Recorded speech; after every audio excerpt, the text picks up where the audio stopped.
projects by London. I would like to mention the Israeli Parliament, the Knesset, approving in preliminary reading the draft on the annexation of the West Bank territories. Both documents were introduced by opposition deputies, and in accordance with the current regulations, they have 3 more readings ahead of them. The Office of the Prime Minister of Israel called this step a deliberate political provocation on the part of political opponents, and Netanyahu himself instructed the members of the ruling coalition, this is the direct quote, to suspend the promotion of the draft laws until further notice, end of quote. We hope that the matter will not come to the final approval of the draft laws, otherwise it will not be possible to avoid a new dangerous escalation of tension both in the occupied Palestinian territory and in the Middle East region as a whole, and the international peacekeeping efforts promoted with considerable difficulty and aimed at reducing confrontation will be undermined and thrown far back. We emphasize once again that a solution to the Palestinian problem can be achieved only through political and diplomatic means. We see the main task today in ensuring sustainable peace in the region and creating the necessary conditions for establishing direct negotiations between the Palestinians and the Israelis on all issues of final status. Their logical outcome is intended to be the creation of an independent, territorially integral Palestinian state coexisting in peace and harmony with Israel. Just recently, the General Assembly of the United Nations voted on the so-called anti-Cuba policy of the United States against Cuba. We welcome the almost unanimous adoption by the 80th session of the UN General Assembly on October 29th of this year of the annually submitted by Havana resolution necessity of ending the economic, commercial, and financial embargo imposed by the United States of America against Cuba. 165 states voted for it, 7 voted against, and 12 abstained. Russia, in its traditional vein, actively supported this document and made a corresponding statement during its consideration.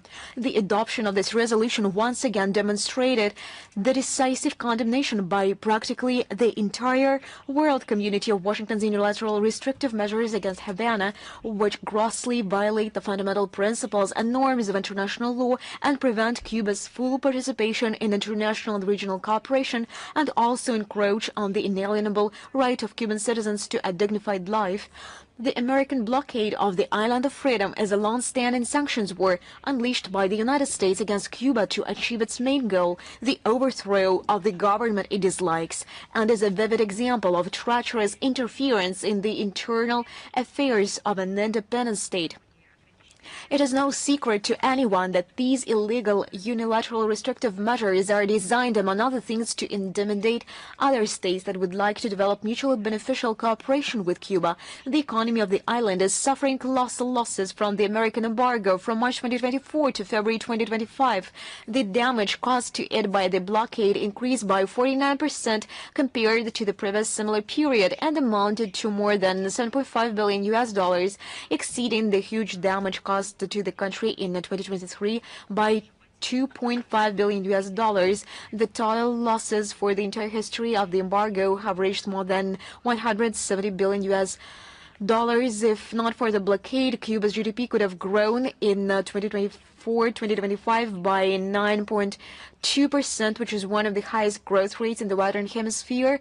All this affects the well-being of Cuban citizens, representing a major barrier to the full realization of human rights in Cuba, primarily in the areas of healthcare, education, energy, and food security. We are confident that the fraternal Cuban people, despite all of Washington's efforts, will continue to courageously and cohesively resist the challenge. In connection with the actions of the U.S. aimed at tightening economic pressure on Havana, we reaffirm our position in favor of the immediate exclusion of Cuba from the odious American list of state sponsors of terrorism. This country has an impeccable reputation as an active participant in international cooperation in countering terrorism. Guided by the fundamental principles of the United Nations Charter, we will continue to advocate together with the world majority for the complete and unconditional lifting of the embargo, as well as against the preservation of Cuba on the specified list of states. We will continue to provide support in the struggle of the leadership and the fraternal people of Cuba in the name of protecting state sovereignty and to consistently strengthen the Russian-Cuban strategic partnership in the widest range of areas in accordance with the agreements reached during the talks held in May of this year between the President of the Russian Federation, Vladimir Putin, and the President of the Republic of Cuba. Yesterday, Почта